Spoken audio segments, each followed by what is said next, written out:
আসসালামু আলাইকুম প্রিয় দর্শক শ্রোতা, আপনারা জানেন জাতীয় সংসদ নির্বাচন অনুষ্ঠিত হতে আর মাত্র দুদিন বাকি।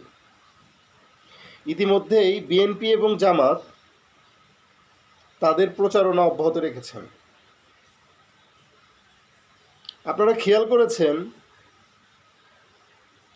এবারের তরুণ তরুণীদের বিশাল একটা ভোট কে পেতে যাচ্ছে।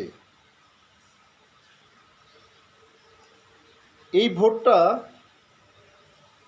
কোন দলের পক্ষে যেতে যাচ্ছে। আমি একটা জিনিস খেয়াল করলাম, তরুণ তরুণীরা জনাব তারেক রহমানের নেতৃত্বকে পছন্দ করছেন এবং এবারে নির্বাচনে বিপুল ভোটে বিএনপি জয়ী হতে যাচ্ছে।